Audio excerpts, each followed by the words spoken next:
Hi, this is Elizabeth Cottrell with Heartspoken.com, and I am the founder of the Heartspoken movement, which is an effort and a belief in the power of the Heartspoken note, particularly handwritten notes, to comfort, encourage, connect, and inspire. And what I wanted to do today was to share with other creatives, and that is the RV family I know, why it's never too late to try something new. I was 72 years old when my first book was published, and I'm hoping it's not my last book. I wanted to read an excerpt from my book, Heartspoken: How to Write Notes That Connect, Comfort, Encourage, and Inspire, in hopes that it will remind you to dig deep and think about what your why is, why you're writing your book or doing your art or creating your masterpieces. The title from this chapter is called This Book's Birthing from My Heart to Your Hands. Ideas, like seeds, can sometimes take a long time to reach fruition.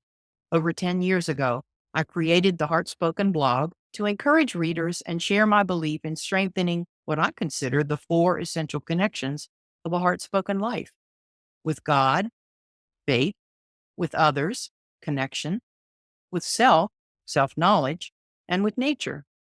The research I did to nourish these essential connections in my own life led me to information and wisdom, not the least of which were findings by neuroscientists that we humans are hardwired for connection.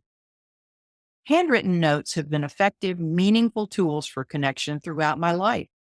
Writing expressions of support, encouragement, love, and gratitude came naturally to me, and I have been so touched, even surprised, by the responses of those who received my missives. Soon after her father died, my friend Sheila rushed up to me after church. "Daddy had a whole basket of cards and notes he kept to reread," she said with tears in her eyes. "Several of them were from you, and I want you to know how much they meant to him and to our whole family." Other memories are potent reminders of the difference a single note or letter can mean in someone's life. Author Jason Wright lives down the road from me and has featured letters in many of his popular books. His appreciation for a well-crafted letter is genuine and came from an excruciatingly painful time in his own life when, as a teenager, he lost his father. One of his teachers wrote him an encouraging letter that touched him so deeply that he has carried it with him ever since, pulling it out to read when he needs encouragement. This book's title, Heartspoken, came to me years before I ever wrote a word. I knew I could write notes that seemed to touch those to whom I was writing, and I was hearing from others who wanted to know my secret. But a negative gremlin kept popping up, trying to convince me the world didn't need another book on how to write notes. It's a lost art anyway, right? COVID-19 changed everything. As I write this, we are still in the grip of this global pandemic, a crisis forcing every one of us to redefine what connection looks like in our lives when we can't be together safely in the same room. Suddenly, across the country, there is a resurgent interest in note and letter writing. We're writing to family and friends. We're writing to those who are sick. We're writing to children and grandchildren whose lives have been turned upside down by school closures. We're writing to fellow church members since we can't gather in our own churches. We're writing to residents of nursing homes who aren't allowed to leave or have visitors. We're writing to healthcare heroes who are risking their lives for their patients. We're writing to law enforcement officers and firefighters who risk their lives every day to keep us safe. We're writing to loved ones because we're suddenly aware we might die sooner than we thought. We're writing because amid these surreal circumstances, personal notes seem more real and more important than they ever have. And as my friend Heather shared with me, there are times, especially when we're reaching out to someone who's had a devastating loss, when email does not suffice, texting does not suffice, e-cards do not suffice. Even store-bought cards do not suffice. Only a personal, heart-spoken letter will do. As I was dealing with the angst of having a milestone birthday in the middle of COVID-19's great pause, my daughter Sarah challenged me actually, to write this book, a book she's heard me talk about for years. The timing was right. The silver lining of this pandemic was not only the cancellation of many other commitments, but also the renewed appreciation for the important relationships in our lives, the ones we need to cultivate and cherish. And as I faced my own mortality, I suddenly realized if I'm not going to write this book now, then when? The world may never have another book like mine, even if it's got other books on note writing. It doesn't have a book with my own secret formula for writing heart-spoken notes. In writing this book, I want to share my conviction that notes, especially handwritten notes, are a beautiful and overlooked connection tool, often the best choice when we want our connection to be especially rich, intimate, and meaningful. I want to give you the confidence to reach down deep into your heart, to write your own words that connect, comfort, encourage, and inspire. So, fellow creatives, whatever's tugging at your heartstrings as you listen to that, don't wait.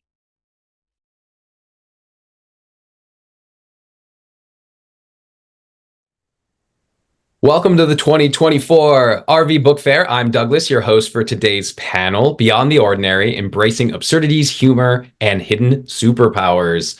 We're diving into the world of quirky characters, humor, and unique superpowers, and we have two fantastic guests with us. First, we have the host of Uncut with Lucia as one of our panelists, the voice you know and love. Lucia is an author, podcaster, and editor-in-chief of the Relatable Voice magazine. Her latest book, Homegrown Superheroes, is about to be released. Lucia, welcome. How does it feel to be on the other side of the panel? Thank you, Doug. It feels really good observing you, who used to be my guest, interviewing me. So I feel like I'm in good hands. I hope so. I do hope so. So if those hands steer in the wrong direction, you just point me back because you're well understood and seasoned at this. I'm also excited to introduce Stephen Joseph, an attorney, negotiator, prolific speaker, and modern humorist. Stephen published Cranky Superpowers, Life Lessons Learned from the Common Crankosaurus Chronicles a few years ago. Welcome, Stephen. Nice to be here. Thank you for having me. I gotta say, I love the title of your book, especially because I learned Saurus from my grandfather, who said it all the time, and I just can never get it out of my head, especially when I want to complain about something. Oh, okay. All right. So I don't have to explain what Saurus means. So a lot of times I have to say what Saurus is like this and that. Okay. Yeah. Well, you probably should explain for our listeners and viewers, just in case they might not know. Saurus is the word for problems, and just like really, really terrible problems that you wouldn't want to wish on your worst enemy. And of course, most of the Saurus happens like older people, and they always say like, oh, you think you have Saurus? If I had your Saurus, I could be doing cartwheels. No one could outdo my Saurus. And of course, it's the person who says they could do cartwheels are usually like 80, 90 years old. And I haven't seen anybody do their cartwheels yet. So that would have been funny to see, but I haven't seen it yet. I'm looking forward to the day that we see 90-year-olds doing cartwheels. Yes. Well, let's start with an easy question for you, Stephen. If you were a superhero, which superhero would you be, or what superpower would you have? I haven't thought of that yet. A superhero. I don't know. The superhero that could pass. Like we're having this election thing going on that he's just one. Like I could have a superpower to get it all done with, and move up time and like, just like, like Superman. Like there's that one movie where he goes and he flies so quickly he passes time and he could change anything. So he changes like the past. So that would be a good superhero. Like if something goes wrong, I could go back and change it. So that would be. Yeah, I love it. So it's not just forward thinking, but also backward thinking. Yes. Right. And Lucia, what about you? As someone who loves traveling and hosts a podcast centered around road trips, my superpower would definitely be teleportation. Can you imagine no traffic, no flight delays, and of course, no lost luggages?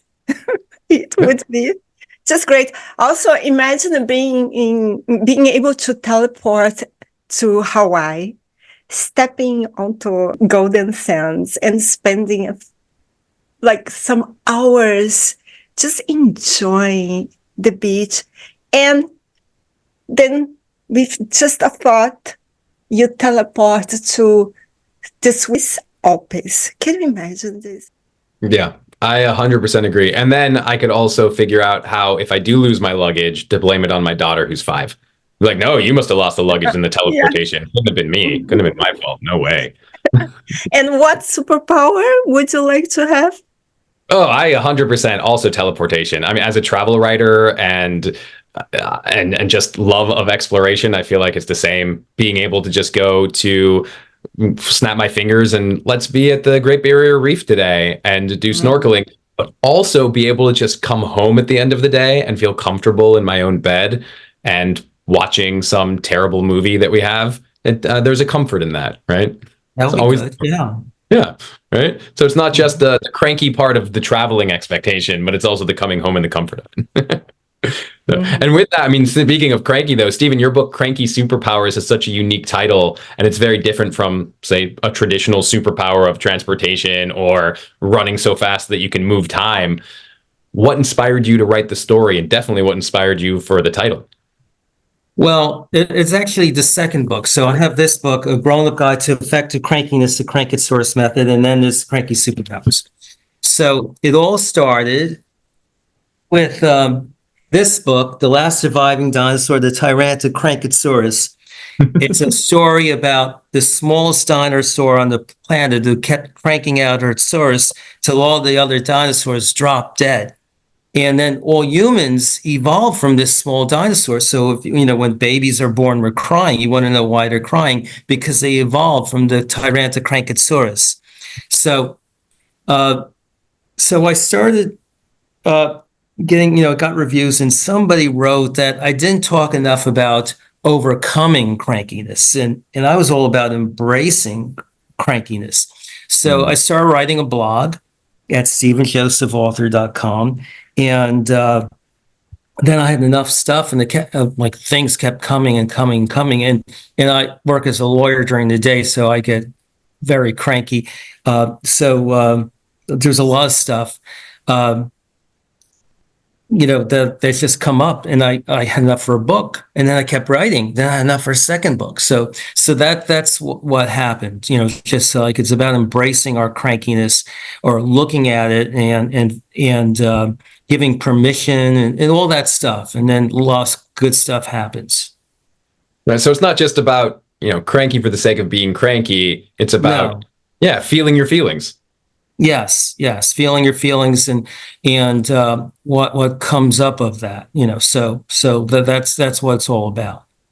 I love that. I love that alternative superpower. I mean, even with the idea of alternative superpowers, Lucia, your book, Homegrown Superheroes, also has kind of alternative superpowers and different characteristics. So what inspired you to focus on that, and what inspired you to write it?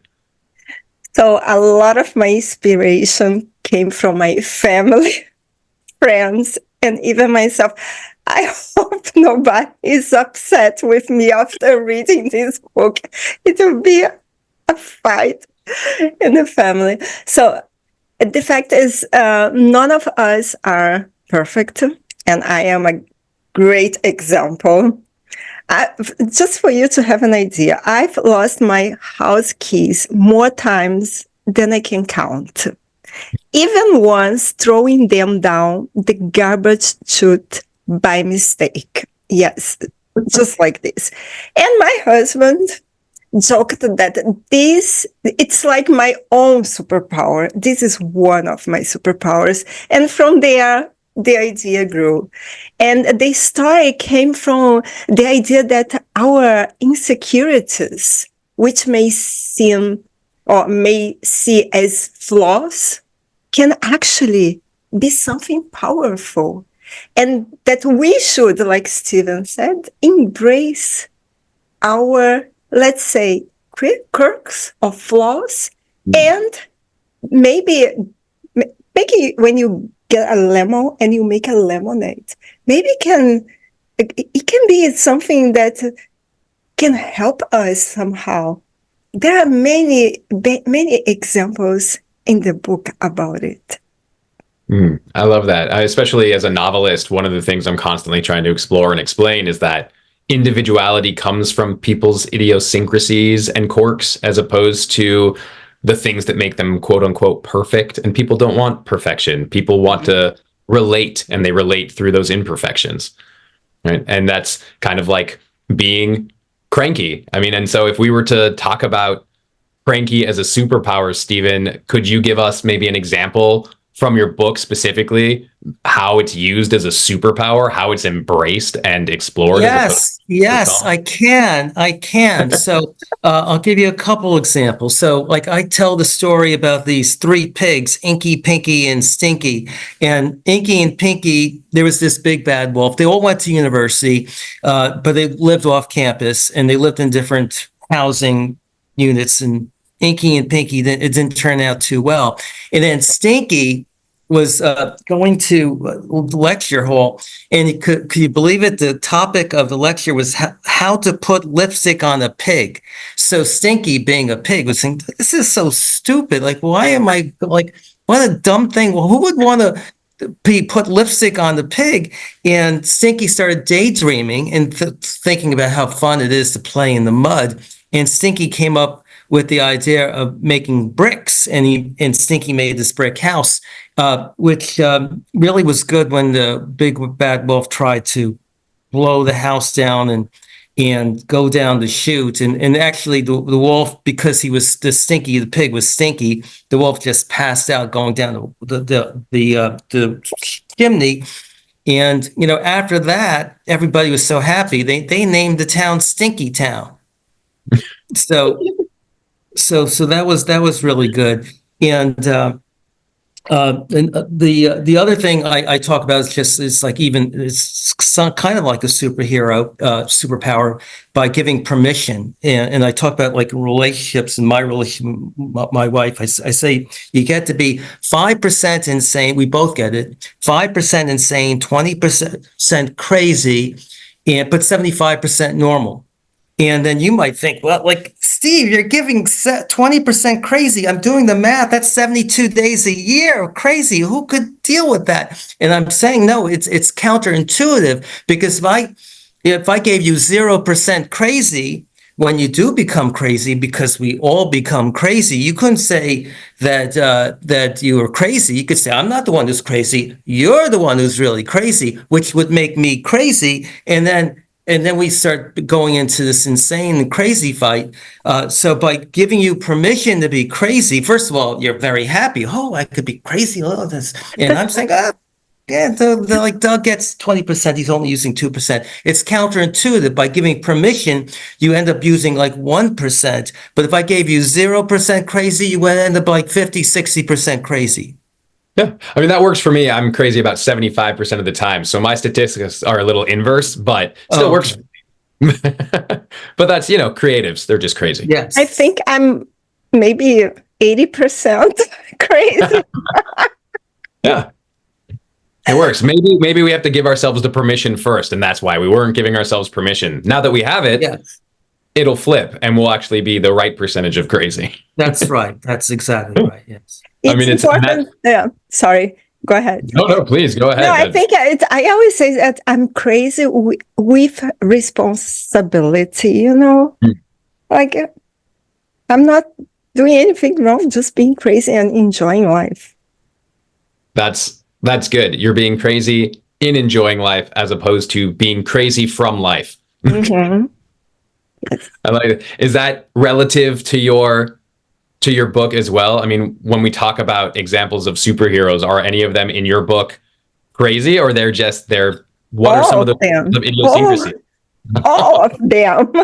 In reality, there are many characters, but my favorite, for example, is Judith, also known as the Excuser. She's based on someone that I know very well. So her superpower is finding creative excuses to get out of any situation, sometimes to study, sometimes to work, sometimes just to, powering the plants. Yes, she found the most eccentric excuses ever. And without giving any spoilers, let's just say that her talent becomes crucial in saving the town. So maybe because she is very good in giving excuses, maybe it can help saving Peaceful Valley. So the idea is basically that not everything that we perceive as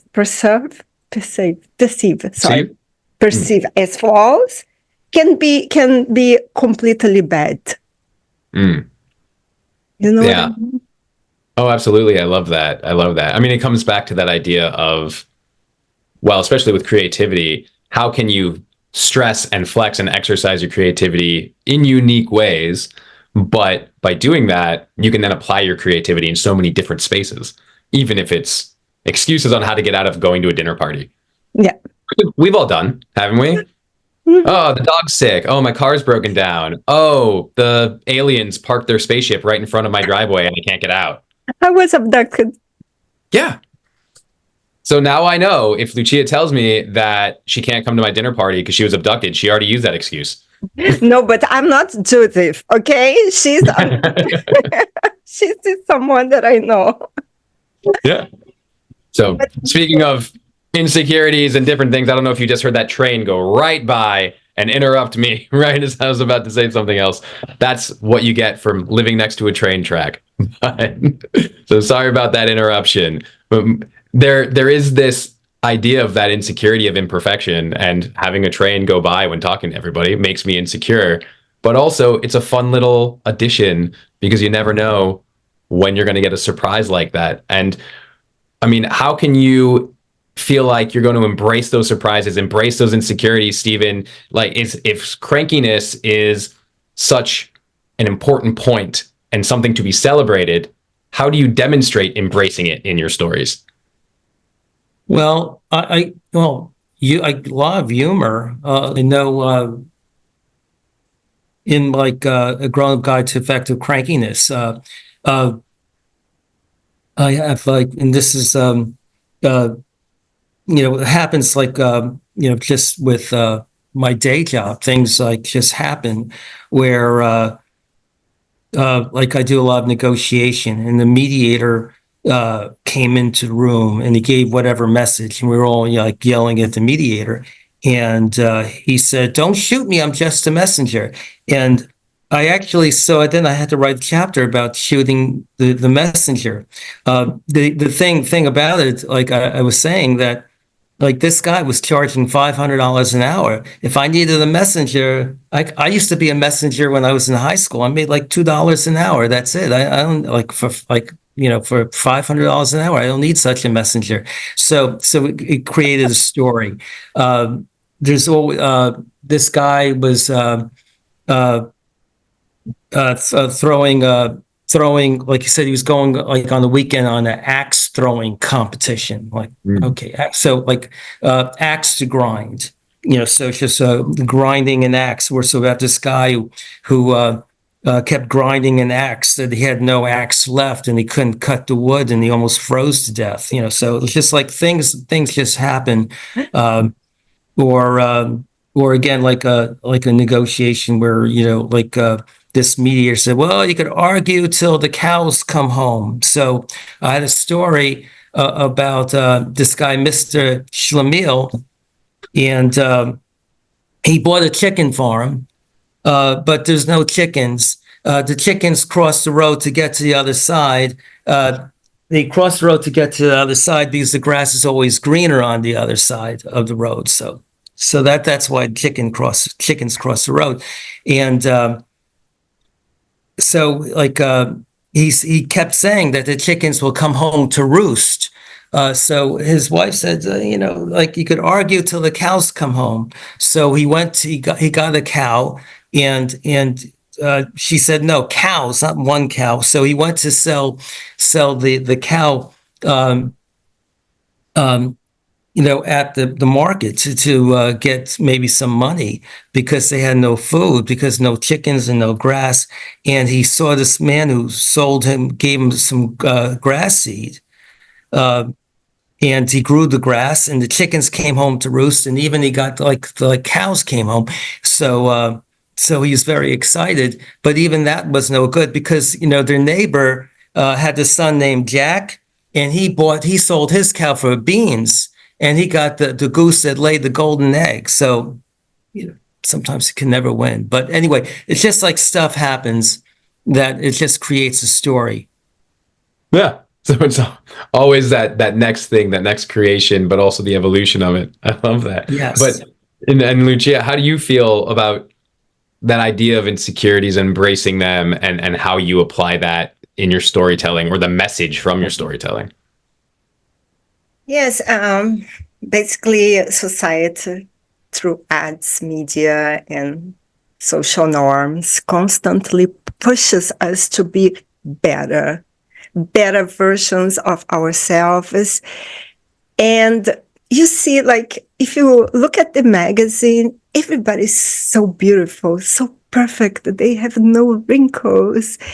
And it creates an endless cycle of self-criticism, not only about the way you look like, but about many, many, many things. And we are led to believe that perfection is the goal. But in reality, it's our quirks and uniqueness that should be celebrated. For example, I'll give you an example.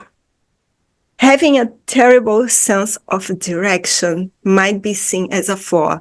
I have no sense of direction. Okay, this is another superpower. While some people can navigate easily, others can get lost even with GPS. But those people often stumble upon hidden gems and unexpected adventures, turning what seems like a flaw into something special. So, for example, sometimes when I'm in a city that I don't know where to go, I know that there is a restaurant 2 blocks away. I don't use GPS because I try to find it by myself. And of course, most of the time I'm lost.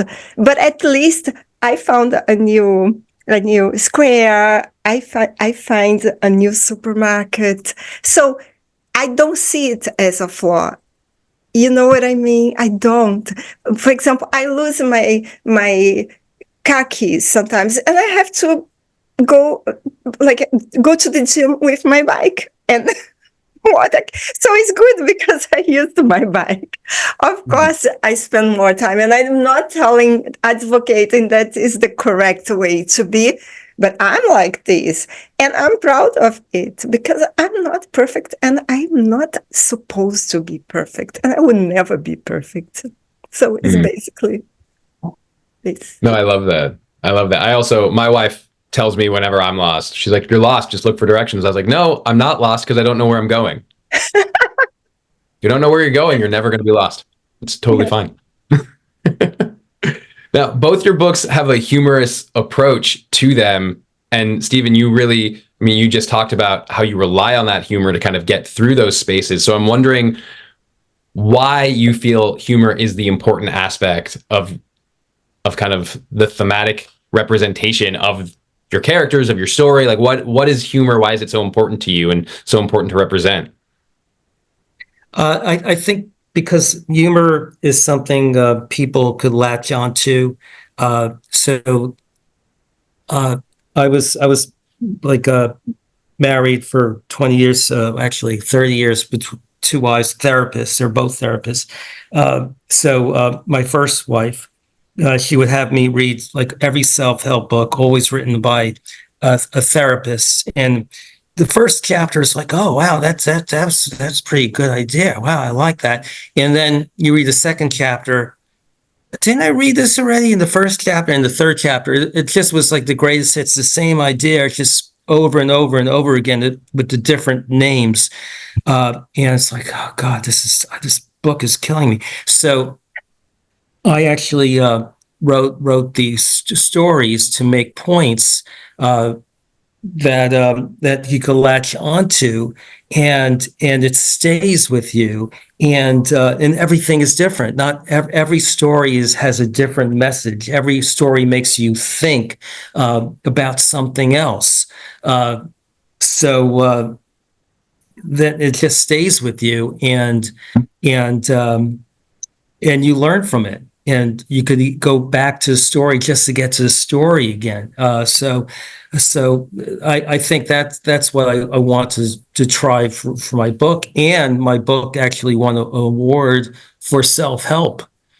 So it first prize, self-help, inspiration, and humor. I got first prize in inspiration, first prize in humor, first prize in self-help. So people relate to that. So, just that's the what really drove me. I wanted to write a book, and I teach negotiation. So it's just, again, it's like little different things. So between negotiation and which is psychology also. So like it just, everything blends together. And I use humor in negotiation all the time. So that's it's just what I do naturally. Absolutely. And Lucia, how do you use humor, or why do you use humor in your stories? Well, I believe that humor and the ability to laugh at yourself is a superpower itself. Well, let's say when we are comfortable in our own skin, we strip away the power of negativity, reducing stress and anxiety. So the message of homegrown superheroes is to stop seeing insecurities as flaws.